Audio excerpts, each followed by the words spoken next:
What is going on, y'all? It is the Caveman back at it again with another video. I have not said that in a very long time, but I'm excited to be recording another long-form video again. It's just so hard to do with how much I'm doing throughout the week because these videos do take a lot of time to make. I've been telling myself I want to get back in the rhythm of making these videos, so what better way to do so than going back to my roots and talking about my Buffalo Bills. I started out this channel strictly talking about the Buffalo Bills. I've obviously strayed away from that, talking about the NFL as a whole, but now it just feels like the perfect time to go back and touch home. And unfortunately, it is not for good reason. What has happened to our superpower? What has happened to our quarterback? What is going on with what was the team that was determined the Super Bowl favorite just 1 year ago? As everyone tries to collect themselves and figure out what is truly going on with our beloved football team, I think I've collected my thoughts enough to put them into a video that probably won't be too short. With that being said, timestamps are in the description. These are my harsh thoughts about the honest reality surrounding the Buffalo Bills. Let's start with the defense, and for what it's worth, this is probably the most positive I'm going to be in this entire video. We all know our poor defense has not just gotten bit by the injury bug, but it seems like we've been cursed by the injury demon. And what's crazy about this is that just a couple years ago, we were highly respected and we prided ourselves on the health of our players, our ability to keep our stars on the field. We were acknowledged for having state-of-the-art facilities and fantastic crews inside the organization. I'm not going to sit here and say that that stuff was not true, but at the end of the day, injury is just luck-based more than anything. I don't care how state-of-the-art your facilities are. I don't care how ahead of the game your staff is. The health of these players is simply just an unpredictable factor of the harsh sport that we watch on a week-to-week basis. But regardless of all of that, it sucks, but life isn't fair. We're not the first team to endure injuries at this level. And to be honest with you, since that Jags game, I think our defense has done a pretty respectable job given the circumstances. At this point, I'm not looking for our defense to do anything more than just give us a chance to win. And since everything broke down against Jacksonville, I think they've absolutely done that. Plus, I have been very pleased with the transition from Leslie Frazier to Sean McDermott. When the unit was healthy for the most part at the start of the year, it was already looking like one of the best groups in the league. If you've just been watching the games, you could see the difference in aggression level that Sean McDermott coaches with. At times, you're seeing pressure when Leslie would have been more conservative. It's a very nice breath of fresh air. I think Sean is making do with the guys that are having to step up in the place of all of the injuries we have across the unit. Guys like Dorian Williams, Terrell Bernard, and Terrell Dotson on the second level have all really stepped up. Another name that has really emerged is AJ Epinesa. I have been more than pleased with his performance in the season thus far. He's been one of our best defensive pieces, healthy or not. I mean, these are guys we never thought we would find ourselves in a position relying on, and here we are. And I think after the 3 games they've had to step in, they've done a more than suitable job. But there is one massive sore spot with this defense, one individual in particular that I really wish things were going differently for, and it's really killing us that that's not the case. That would be our first-round selection in 2022,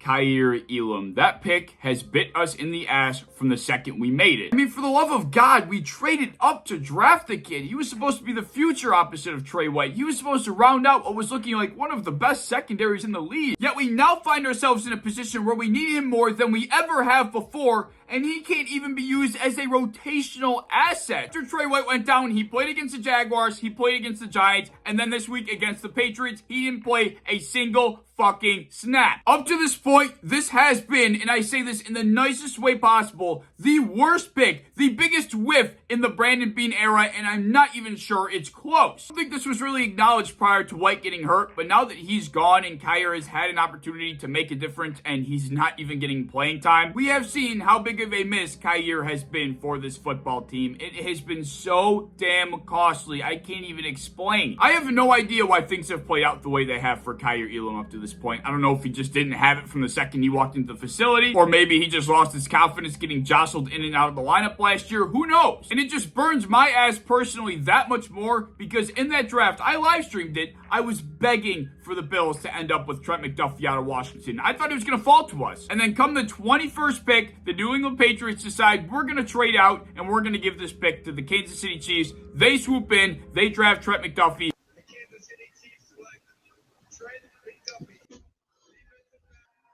No, no, no!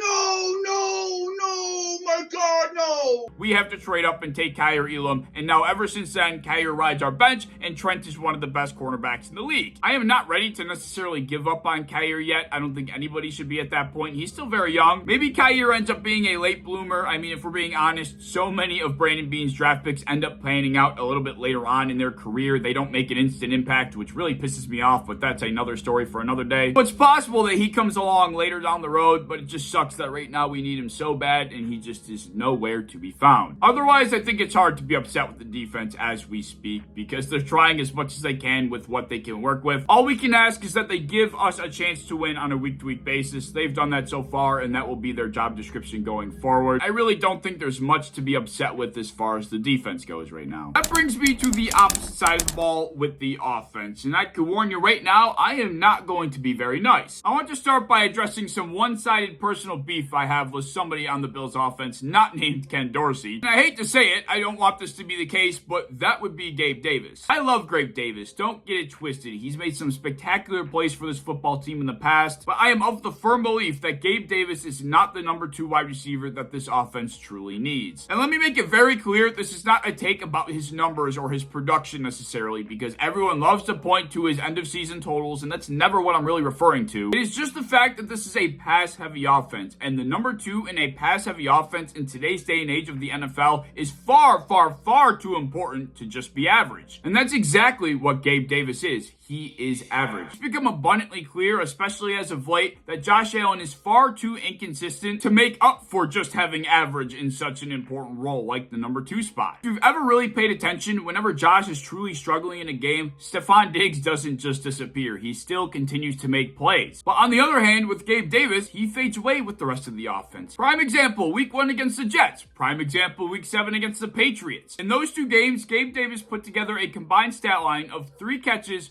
for 38 yards. Those are the kind of games that I care the most about production. Those are the kind of games where we need to be able to trust and rely on our number 2 option. I really don't give a shit if Gabe Davis goes out and torches an awful secondary like the Raiders and has 6 for 92 and a touchdown. Those are not the moments where he is needed the most, and that's kind of been the story of Gabe Davis's career up to this point. He has massive games against not the best teams, and in big situations and big moments where his name is really called on, I feel like he just is never there. Now, some of this could be exaggerated in my mind up to this point, but there are just so many moments that I could think back to, and the one that really sticks out to me the most was against the Jets last year when we lost, and Josh hit that 70-yard in-air ball to Gabe, and it hit him square in the numbers, and I know it would be a hard catch to make, but I just keep replaying that over and over to myself. Josh with an injured elbow making that insane throw, and me comparing him to Steph is not my way of saying I need him to play like Steph. I need him to be another Stefon Diggs. It's my way of saying you are way too important to this offense to fade away like everyone else. His 2021 campaign heavily inflated the public expectations that were set on Gabe Davis. 2022, he then fell short, and now here we are in 2023, and I think we have a pretty solid gauge on the type of receiver he is. And like I said, that's just average. Having Emmanuel Sanders was the perfect complement to our receiver room. It would be awesome to have that type of complement again. I think that's something we definitely could benefit from. Assuming we didn't completely upgrade at the number 2, I think that's exactly what that pass catching group is missing. Not these Deontay Hardys or Trent Sherfields. I mean, these guys are great, but that's not really what this group was missing in my opinion. And moving on, speaking of number 2s, let's talk about another guy that I don't think has been as relevant as he probably should. And that would be the first round tight end we drafted in this past draft class. Dalton Kincaid. What has Dalton Kincaid done for the Buffalo Bills up to this point? It's not been much. He was drafted out of college, and people were deeming him to have the upside of a Travis Kelce. And when we brought him in, I was like, you know what? I'm going to temper my expectations. He'll probably end up being like a Dalton Schultz, a Dallas Dalton Schultz for us. So far, he's barely had a chance to even be close to Dalton Schultz. Through 6 games, Dalton Kincaid has an average depth of target of 4.3 yards.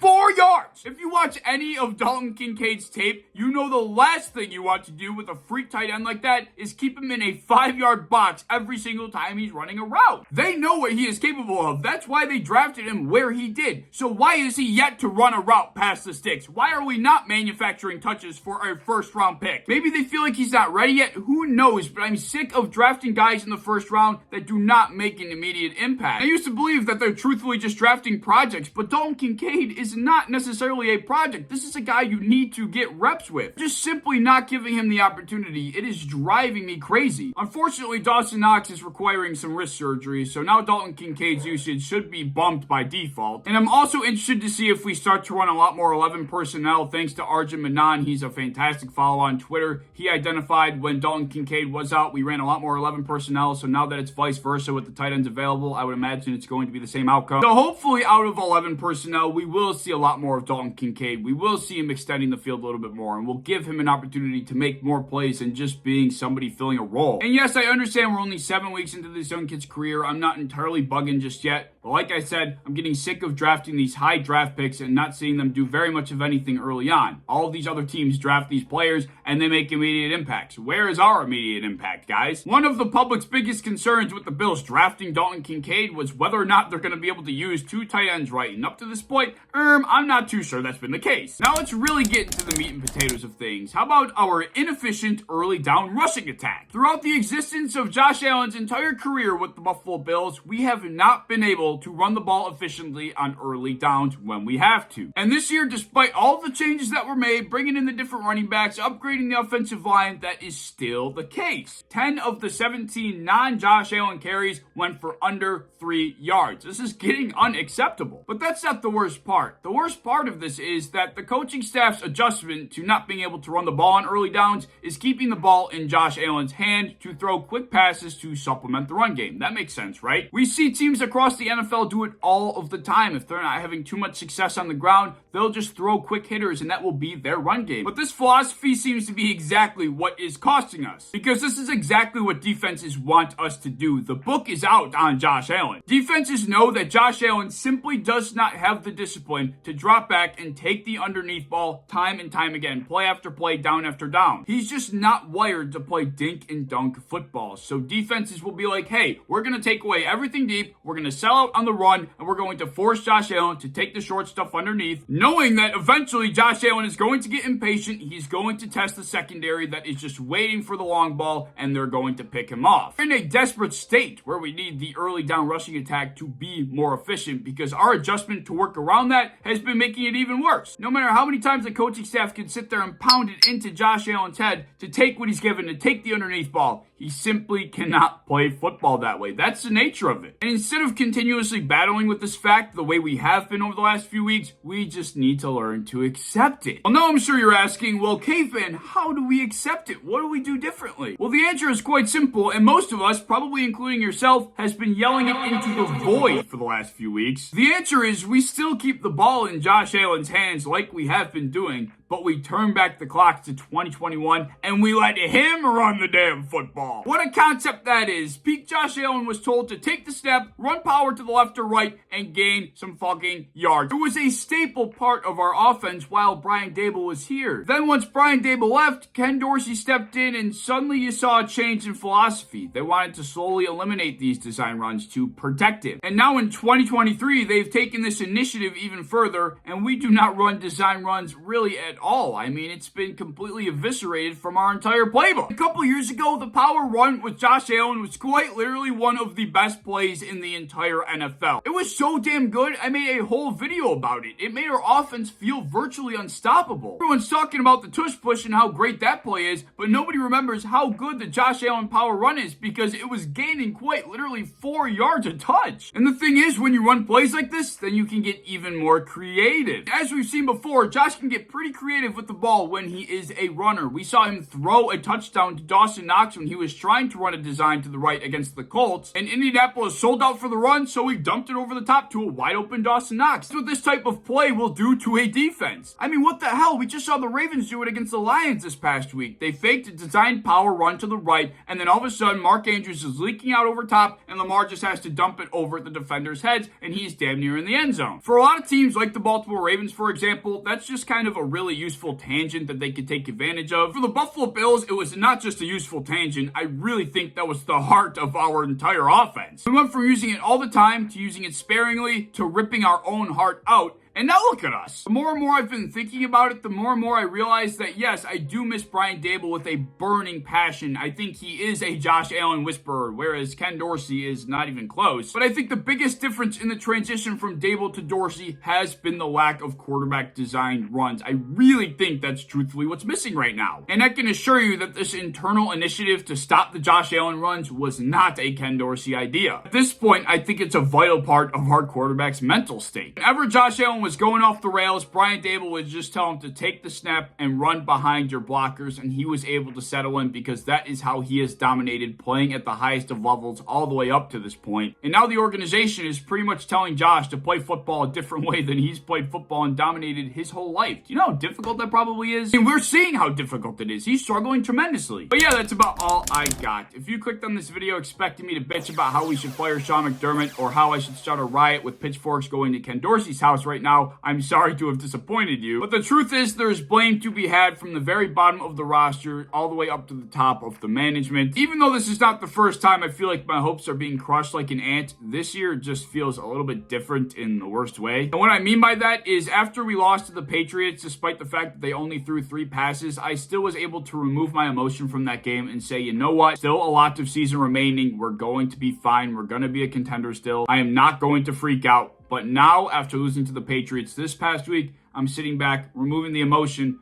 but still being extremely concerned. I'm still very worried. I don't know if things are going to turn up. The conference is obviously not a guarantee. The division is certainly not a guarantee. And at this point, I don't even know if we're going to make the fucking playoffs. That's far from a guarantee as well. I fear for what the future of 2023 has in store for the Buffalo Bills. But nonetheless, I will be rooting until the very last second of our season, just like the rest of us. And P.S., my hot take has been, don't be shocked if the Bills make a panic splash move at the deadline to try and fix and patch up all of these issues. Cough, Derrick Henry, cough. Anyways, as always, if you enjoyed, please like, subscribe, do all that fun stuff. If you want to hit the bell to be notified when I upload, I'd appreciate that. You want to go over to Twitter, follow me over there, I'd appreciate that as well. I am live streaming through all of primetime games this season, so subscribe especially for that because it's a ton of fun watching the games live with you guys. Leave your thoughts below, and until next time, peace. Go Bills. Another day, another dollar. I'm the only one out here. Do you see anybody? I don't see shit. They don't know me, son. Every day when we're not getting stronger, we're getting weaker. They don't know me, son. Stay home.